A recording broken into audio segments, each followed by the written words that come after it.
Here today with Anne Fishel. She is the executive director and co-founder of the Family Dinner Project. Very excited to have you here today, Anne.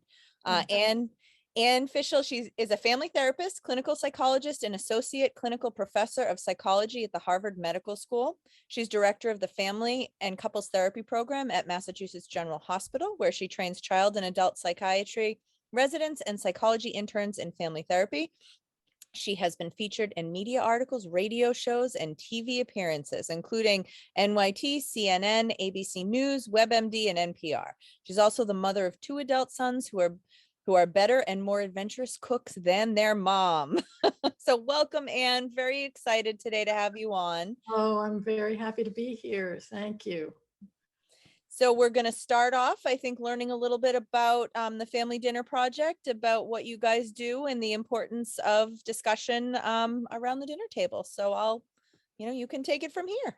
Okay, I'm going to share some slides. So let me just get those up on the screen for you. Okay, great. And just for everybody watching, we will be doing a Q&A after. Both myself and Anne will be answering any questions that you have. You can put, if you are on the webinar, you can put your questions right in the Q&A button at the bottom of the screen. If you are on Facebook, you can put your questions in chat, and we will go over that again once Anne is finished with her presentation. Okay, well, as Kristin said, I'm a family therapist. And I'm only half joking with you all to say I could almost be out of business if more families had family dinner.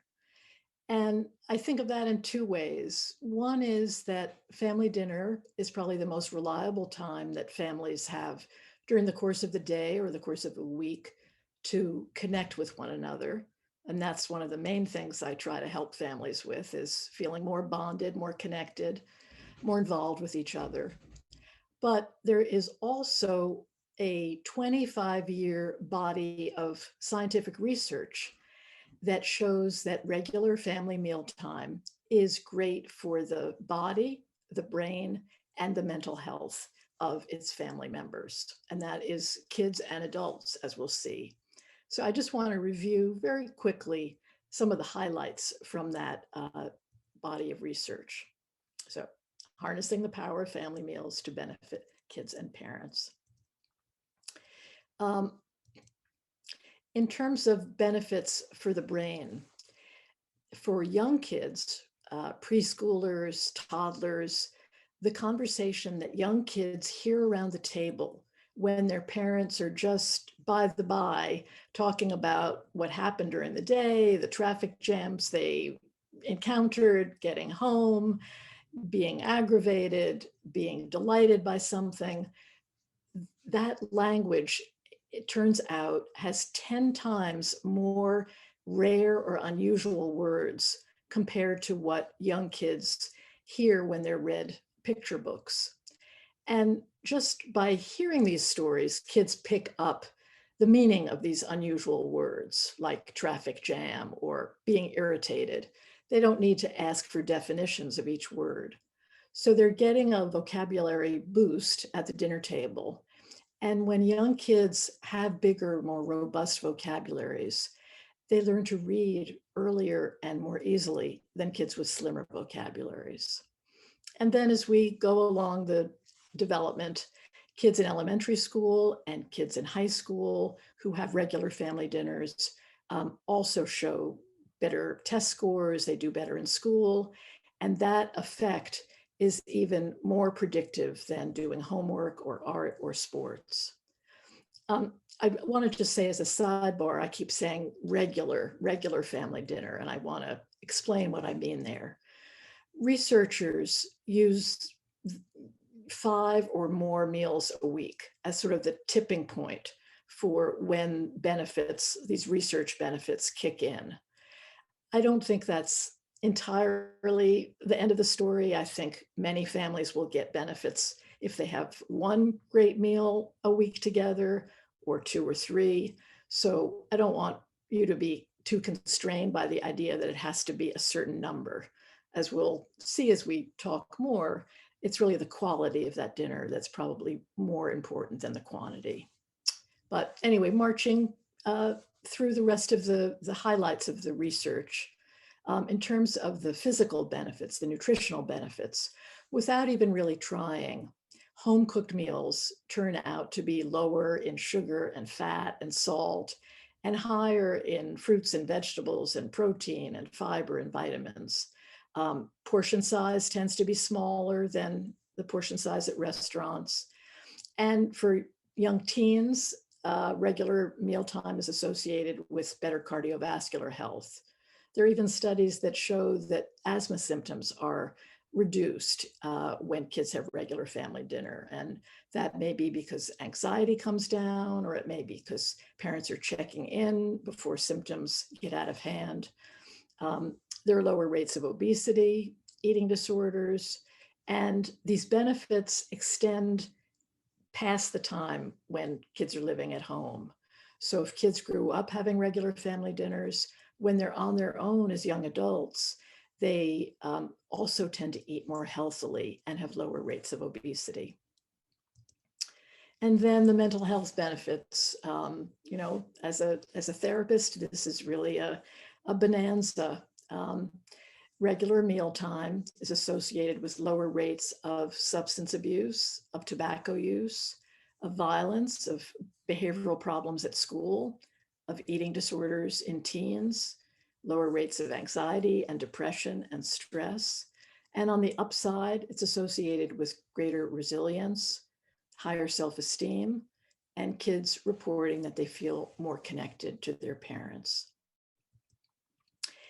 And just as a bonus, I came across this research fairly recently. Regular dinners turn out to be good for adults too, and particularly good for parents. It's associated with better mental health among parents who eat with their families. Parents tend to eat more healthily, maybe to model that. They tend not to diet as much or binge as much when they eat with other people. So you might wonder, how could such a simple idea pack such a punch? And I want to say, first of all, I think the secret sauce of family dinner is the quality of connection around the dinner table. I like to say food is what brings everybody to the table, but what keeps them there is what happens around the table. And that's really the fun and the conversation. If the atmosphere is warm and welcoming, if kids have a chance to talk and feel listened to, this is really what accounts for the benefits. In terms of the nutritional benefits, I think one thing that happens when you eat with other people is that you slow down a little bit. It's not like eating in front of the TV where you might scarf down a whole meal and not even know what you ate because you were focused on the TV. If you're talking and eating, you tend to pause, and it takes a little bit longer so that your brain can catch up with what you've eaten, and you might realize that you're full and you push away your plate. The simplest reason that family dinner is so important is that it's the most reliable time of the day in 21st century America for kids and parents to connect with one another. And I think that when kids have a connection with their parents, it's like a seatbelt on the potholed road of childhood and adolescence. It's a chance mealtime, but dinner in particular, for parents to catch problems while they're still small, to know what's going on, and for everybody to have a chance during the day to feel that they can count on somebody listening to them, to having somebody want to know what's going on in their lives. This is also a reliable time of the day to tell stories. And there's research that suggests that kids who know their family stories are more resilient and have higher self-esteem than kids who don't. And I think that's because stories are how we make sense of the world. And when kids know the stories of their uncles and their aunts and their great-grandparents, they may feel part of something bigger than themselves. And they may also get the sense that their lives can go in many different ways, there are lots of possibilities. It's not just the way their parents' lives have gone. So sometimes parents say, well, what kind of story should we be telling? Well, I don't know exactly what kind of stories, but these are some suggestions. For young kids, I think they really enjoy hearing stories about when you're the same age as your child is. When I was 5, I got lost in a department store, and my mother never let me forget it. And or stories about animals are very popular, I think, for young kids, because those are also about small creatures like themselves. Stories about overcoming a challenge and learning something, some piece of wisdom, or being helped by the kindness of somebody. These are what we call lemonade from lemon stories. And these are probably the most popular throughout the life cycle. Young adults, older people really like to tell these stories. Stories about how you got your name, or how you chose your child's name, or a love story, or a story about a immigration.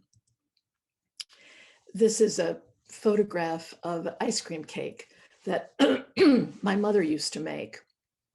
And my mother was an artist, and she also loved to talk and loved mealtime, but she did not like to be, what she would say, stuck in the kitchen.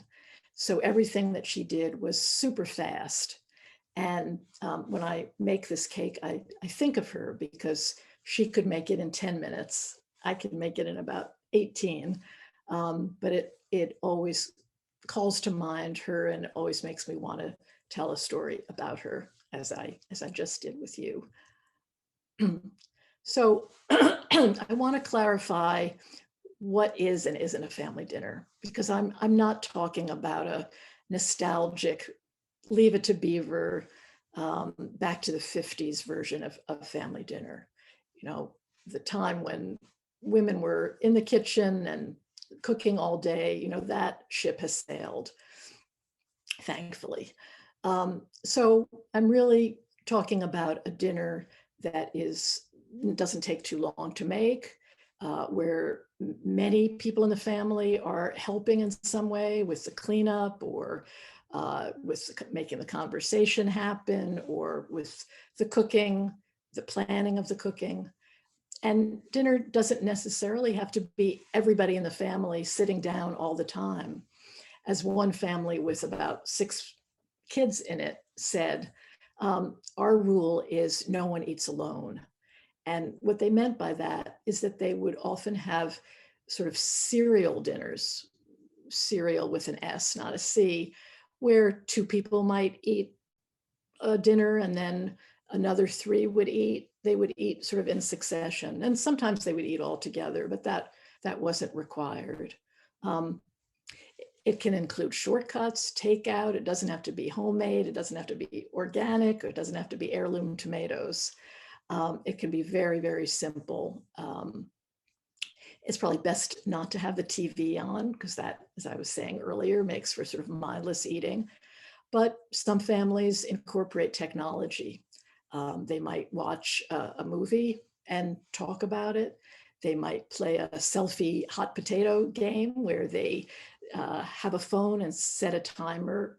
Each person sets it privately for under a minute. Pass the phone around. When the alarm goes off, you take a selfie, and that person sets the alarm again and passes it around. And by the end of doing this, you have a little album of funny pictures of the dinner. So in other words, there are ways to incorporate technology that encourage communication. Obviously, texting with people who aren't there, or taking phone calls from people who aren't there, wouldn't be in the spirit of creating a welcoming atmosphere. Talking is better than silence. Don't be constrained by having to hit that 5 or more meals a week. It doesn't have to be dinner. If you think about it, there are 16 opportunities in the course of a week for a family to eat together. 7 breakfasts, 7 dinners, and maybe to weekend lunches and even intentional snacks at 10 o'clock at night would also count. And it doesn't have to be perfect. So it turns out that most American families, most American parents think that family dinner is a good idea, really good idea. They'd like to be doing it. If they're doing it, they'd like to be doing more of it. But only about 30 to 40% of families are actually having dinner on any given night. And so the Family Dinner Project, which is this nonprofit that I co-founded about 12 years ago and is now based at Mass General Hospital, was developed to bridge this gap, to make it easier and more doable, more accessible, more fun for more families to enjoy family dinner. We say the research is why family dinner is important, and the Family Dinner Project creates how to make it easier and more fun and more meaningful. I also wrote a book around the same time about all kinds of ideas for making family mealtime a better and more meaningful time. So I want to say a little bit about how we work. Everything we do incorporates the 3 ingredients of a great family dinner: food, fun, and conversation. And we work online with hundreds of free resources that I hope you'll go look at our website and roam around there and see what might be interesting to you. But I'm going to sort of do a shout out to some of the resources. So the first one is probably our most intensive resource. This is 4 Weeks to Family Dinner that you can download, and it takes you week by week. First, helping you make a commitment to family dinner with your family, then techniques and ideas to simplify, because after all, we're all awfully busy, how to make it more fun, and how to make it matter, how to have more meaningful conversation. Then as a lighter touch, you can sign up for or just go on the website for a daily dose of Dinner Tonight, which is every day a recipe that will take you less than 30 minutes, fewer than 8 ingredients, a game to play that night, and a conversation starter. And we also have budget friendly, which is the same thing, but the recipes comport with SNAP and WIC guidelines. So they're $1.40 a person. We have a monthly newsletter that is always around a theme. Last month, it was about talking about sex and intimacy and games and conversation starters and food around Valentine's Day. This month, it's about family dinners when you're just starting out, either as a couple or with family with young kids. We've done going back to school, all kinds of pandemic themed newsletters. So, and then there's a whole digital on conversation starters. There are light and sort of whimsical conversation starters. If your pet could talk, what might she say? And then there are more deeper dives, recipes for conversation around anti-racism, about relieving stress, about the environment. Then many years ago, Cheerios came to us and said, I know you're the Family Dinner Project, but what about breakfast? And we designed a program that takes 7 minutes, because we realized if you don't press your snooze alarm, you get 7 extra minutes each day. So these were 7-minute breakfasts of food, fun, and conversation. And over the years, we've added lots more material to this. So you could go on the website and just search for family breakfast, and all of these resources, more than I presented here, will come up. Because breakfast can be a much easier time for some families. Then we've done a collaboration with Common Sense Media, where we have dinner and a movie around different themes. This month, because it's Women's History Month, these are all movies that have to do with extraordinary and courageous and interesting women, with food that goes with those movies and conversation starters and games. But we've done them around other themes. Last month we did movies around romance. We've done movies around the environment. So you can search to see what might be of interest to your family. And then we wrote a book together called Eat, Laugh, Talk, the Family Dinner Playbook, which is based on a decade of meeting with families through our community programs. And it's 52 weeks of recipes, games, and conversation starters, all organized around the major obstacles that most families face in getting dinner on the table every night or one night a week. Picky eaters, too much conflict, not enough time. So we also have community-based programs. We work all over the country, and one of our signature community programs are big community dinners that we host at military bases, clinics, after-school programs, homeless shelters, and in pre-pandemic times, we would cook together, eat together, play games, have interesting conversation. We do a little parent workshop in the middle of it, and we've been able to move that online, as I know the Herren Foundation has as well. This was one that we did. We were invited by the Mayo Clinic in Rochester, Minnesota, and we did a big community dinner at a diner. And these are just some others. So these are states where we've brought our community programs over the years. So I just want to spend a couple minutes sharing some things I've learned from families doing these community programs about real life hacks to very common problems, common obstacles to family dinner. And surely there are more obstacles, but I'm going to focus on some of these and just share some things I've learned over the years with you all. For families who say, you know, I know it's a great idea, but we're just too busy. We just don't have enough time. I've heard of families making double or triple batches on Sunday night and freezing some of it so that the following week they can just defrost and they have a meal ready to go.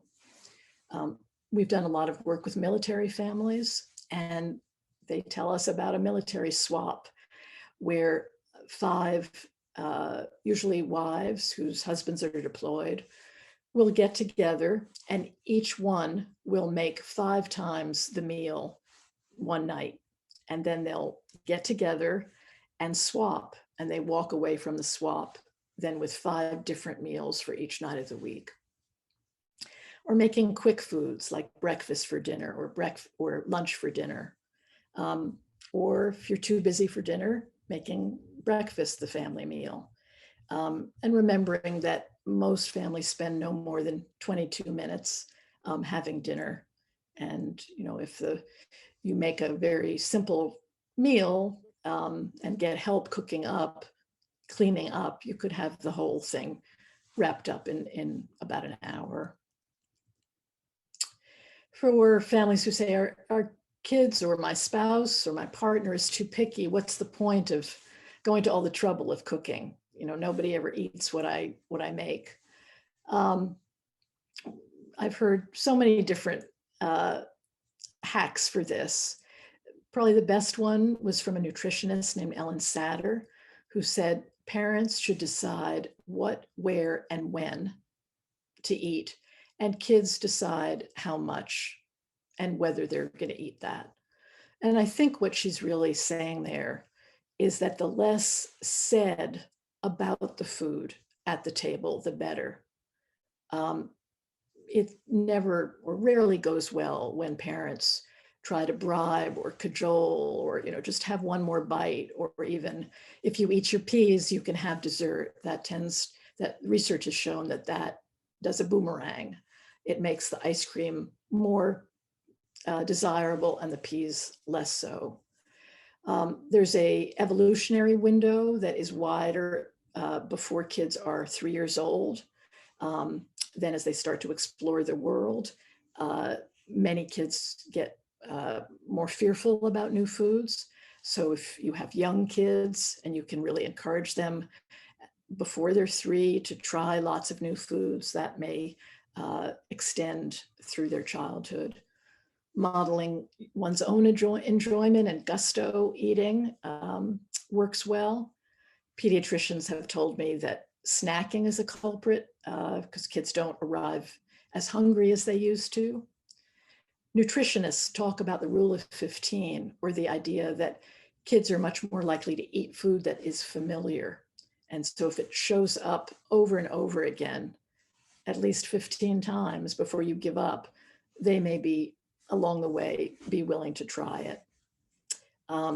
You might also try making one central meal. This is a very simple Cambodian rice chicken soup that I made. And it's just one dish, but then my kids could customize it according to their own preferences. Another obstacle is parents say, it's so tense at our dinner table. There's too much conflict. And here, I talk to parents about being more playful and playing games that don't require any board pieces. And I'm going to share 2 games with you that you might enjoy playing with your families.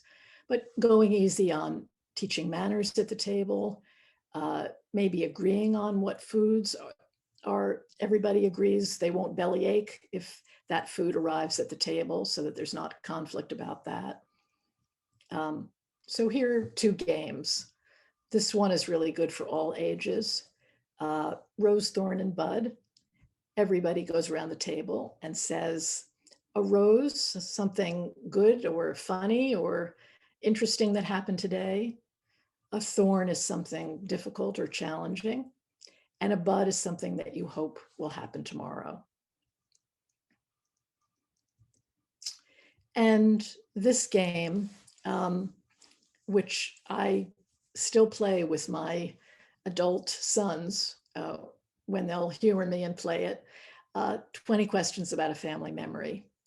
This is where each person thinks of a family memory that includes everybody gathered around the table. And then everybody asks yes/no questions to try to guess what the memory is. Did it happen on vacation? Was anybody crying? Was there food involved? Were we under the age of 10? And eventually the memory gets guessed. And what I love about this game is that for parents with younger kids, it's a chance to find out what kinds of memories are getting stored by your kids. And for parents, it's a chance to kind of underscore memories that are meaningful or important or funny that you would like your kids to sort of hang on to. And I think during the pandemic, it had a kind of extra valence to it because it was a reminder that we have a history that predates what's going on right now. We have a whole album of memories that we can call up. So that's one of my favorite games. We have dozens and dozens of games on the website, and you can search for them by age. So if you have young kids, you can just call up the games that are fun for kids under the age of 6 or 7, or if you have teenagers, similarly. This is playing with food, which I'm a big fan of. You might put out the salad fixings and have each person pick what they want and make a face or a house or a car. And the only rule is you have to eat whatever you played with. Then another obstacle that I hear about is Well, my teenagers just don't want to eat with me. I don't even bother asking them. Well, it turns out that's probably a myth. When large groups of teenagers are surveyed, they say that they would rather have dinner with their parents than eating alone in front of the screen or even with their peers. And they rate dinner as a favorite activity. Maybe not the absolute top activity, but it's in probably the top 10 of things that they enjoy doing. And they say that dinner time is the most likely time that they will talk to their parents, with the car the second place. And I would argue that teens maybe have the most to gain from family dinner because of its association with diminishing the risk of high risk behaviors like substance abuse and eating disorders.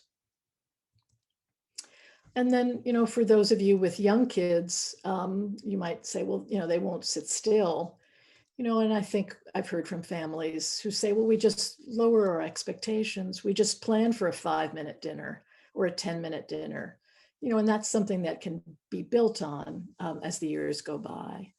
Or harnessing their restless energy. While you're up, Johnny, would you bring the water pitcher over?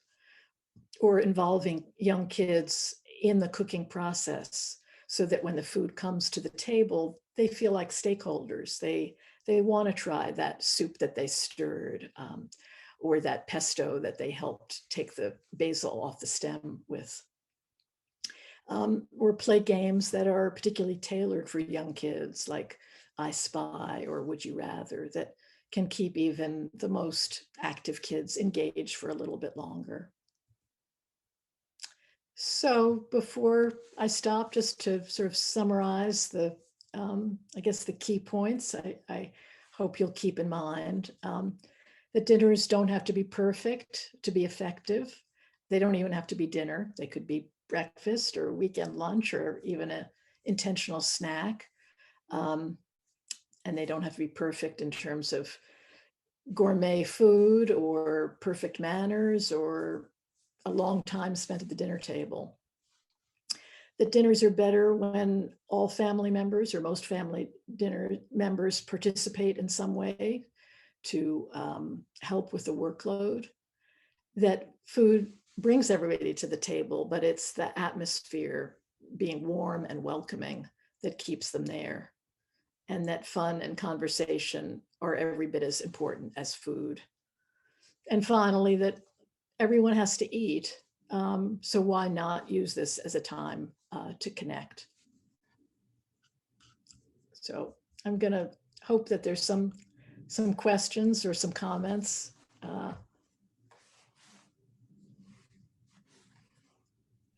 I was muted and trying to speak. Sorry about that. Okay. Thank you so much, Anne. That was awesome. I'm thinking, doing a lot of thinking just about my own life and my own teenager and the dinners that we have. And I will get up early, even though he has to get on the bus super early, and make him breakfast and sit and have breakfast with him because I can't always do the dinners. And I wish I'd had this information, 15 years ago, because I think it would have been helpful, but that was really great.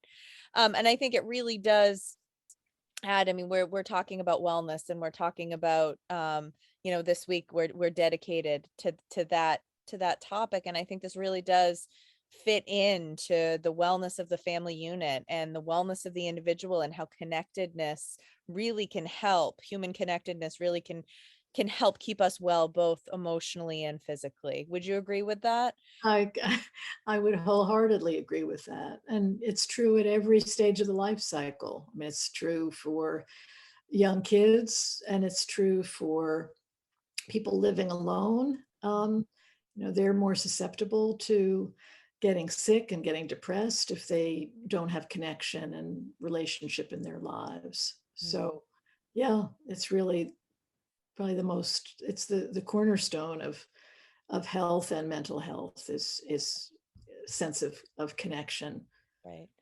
And I just want to throw out there, for those of you on Facebook, we're taking questions. You can put them right in the comments, right underneath this webinar. Put them right in there and they'll get to us. If you are on the Zoom version of the webinar, put your questions right in the Q&A right at the bottom of your screen. So yeah, I'm super grateful for all of this information. How often should you set a goal to sort of to make an impact when it comes to family dinners and when it comes to family time together? I'm a big believer in starting with where families are. Mm. So if a family is not having any family dinners, but they think it would be good for their family and good for them, and then I say, where would you like to start? What would be a good goal? And they might say, I think we could pull off a Sunday dinner. Mhm. And I would say, fantastic. Let's talk about what you would need to do to make that happen.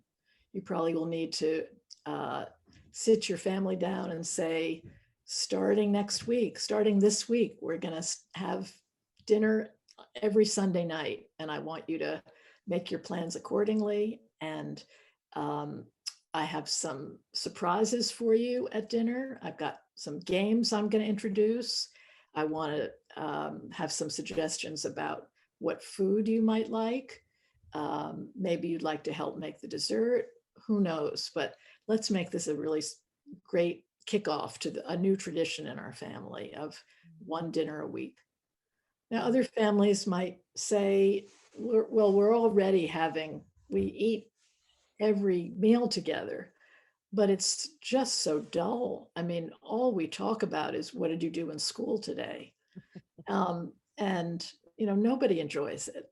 And to that family, I would say, well, let's try to liven things up a little bit. I mean, maybe you'd like to make a conversation jar, download some conversation starters and put them in a jar and, have people pull them out. And if they like the question, they answer it. If they don't, they put it back. Or let's liven it up by choosing a movie to watch tonight together and have some good conversation about that. We'll start and stop it, and spend a little bit longer at dinner. But what can we do to make mealtime more fun for you, make it more enjoyable, make it more of a time when you learn about each other and you connect and you laugh? So that might be the goal rather than increasing the frequency. Yeah, I absolutely love that. My other, I'm thinking as you're talking just about how my work with teens, right? Teenagers do not like to be asked direct questions, right? So when you were saying that before about what did you do in school today, right? These kinds of things are going to actually shut down your teen, right? So I love these ideas of the games that you're doing, like and maybe asking them what the best part of their day was. I think that was mentioned at some point in your presentation, as opposed to direct questions about how was your day, what did you learn in school. I know these are our go-tos oftentimes, but you have to get a little bit more creative because teens have I work with a lot of teens and they have a tendency to roll their eyes at those questions. Absolutely. One game that's I think a lot of teens like, I like it too, even though I'm not a teen, is Two Truths and a Tall Tale, or as I say to teens, Two Truths and a Lie. And that's, say two things that actually happened today and one thing that you're just going to make up. And we'll try to guess which is which. And, that's another way of getting kids to tell stories at the table, um, without asking the same yes question that often gets a fine, okay, or Yeah. I don't know, roll of the eyes, or yeah. Yep. We have a couple of questions. How long do you prefer dinner to last before the kids are excused from the table? So it, really varies. I think for young kids, I think and I'm saying like toddlers, uh, 10 minutes would be, I think, a great goal for young kids. The average amount is about 20 minutes, regardless of age. Um, Sometimes, a dinner is just so fun, the time flies, and an hour has gone by and, oh my goodness, I got to go do my homework or whatever. I do, I want to stress, I really think it's the quality of the connection around the table that's more important than how long. And there's some kids who have challenges. Maybe they have ADHD, or maybe they're on the autism spectrum. Maybe harder for them to stay engaged at the table. So, it really depends on the age and stage and particular challenges and vulnerabilities of family members. Yeah, that makes sense. Another question, this is a good question. Food has been a tough issue in our home with overeating and weight. How can you approach this without triggering somebody? Yeah, that's a great question. Mhm. I think, the idea of, as hard as this is, not to talk about the food is to consciously try to bring up other topics and other aspects of people's lives rather than, do you really need that second portion, or could you slow down, or to try to stay away from those kinds of comments. I think is one of the best things that parents can do. Mhm. And I think also kids watch how parents eat, and if they are scarfing down their dinner, or they are dieting at the table. These are things that kids pick up on, and that are not healthy behaviors for parents to model. Um, and then I think there are other ways that parents can talk about food, um, that maybe and food and bodies that don't emphasize weight.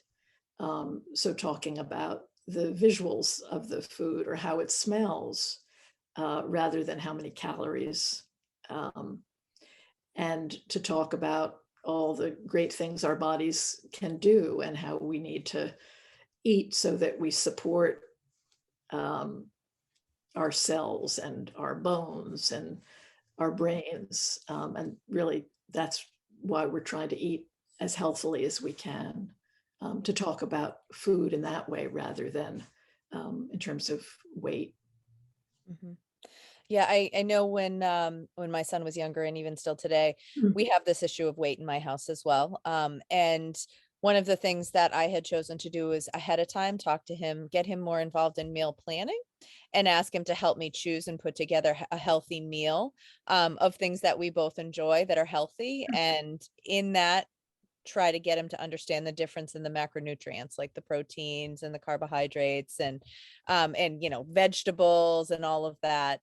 So I do think it's helpful rather than scolding somebody while they're eating, which actually only leads to shame around food, right? Exactly. Have educational discussions prior to the meal, and then make the meal just about fun, right? Just Yes. about the fun, and try not to enter into any negativity around the eating or the food at that time. Yes. I have a question too, because I know this is one that I faced a lot growing up, right? Which I- comes with the manners. I noticed it said in your presentation about trying not to be too, scolding around manners at the dinner table. And I know this is hard for a lot of people, right? Because this is where we were taught, I was taught there was certain rules you followed at the table, right? Right. So can you talk a little bit about that and what advice you might have for families that are struggling with that issue? Yeah, that I think there's a little bit of a generational, Mm-hmm. but not entirely. I think there's some young parents who really want their kids' elbows off the table too. I mean, my take on it is that I like to encourage manners that encourage respect and um, being able to listen to each other. So the manners that I used to stress with my boys were things like not interrupting, Mm-hmm. or maybe not speaking with your mouth full, um, and making sure to take turns at the table. The other manners, so those were the ones that personally I was sort of most drawn to, that those had meaning for me. Um, and maybe some of the hygiene, don't touch other people's food with your sticky hands, please. Um, but for the rest of it, I think at some point it's diminishing returns, so that for parents, it gets to be very tedious to be constantly monitoring and scolding and focusing on that. And for kids, it can really make them shut down and not enjoy dinner. And what's the good of that? Right. And I think, eventually most of us learn to eat in civilized ways, and hold our fork right, and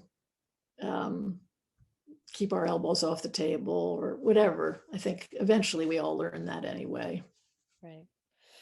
And one of the other things I'm thinking too, along the topic of wellness, is we've done a lot of talking over the last 2 years, obviously, about keeping our kids well emotionally, because it's been a really tough couple of years. And I think our society has entered into this we overschedule, right? We think our kids have to be doing 5 or 6 activities, always busy, and Yeah, then we miss out on family dinner.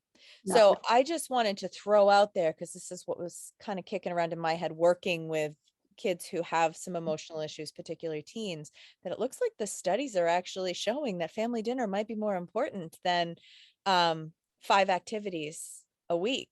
Right. So I just wanted to throw that out there and see what your thoughts are about that. Maybe our priorities have gotten a little bit off in society today. yeah. I think that's right. And I think sometimes parents can push back a little bit on the culture of busyness. Yeah. I've known communities where the parents have gone to talk to the coach and said, do you really have to schedule practice between 5:30 and 7 every night of the week? We really want to have dinner with our kids.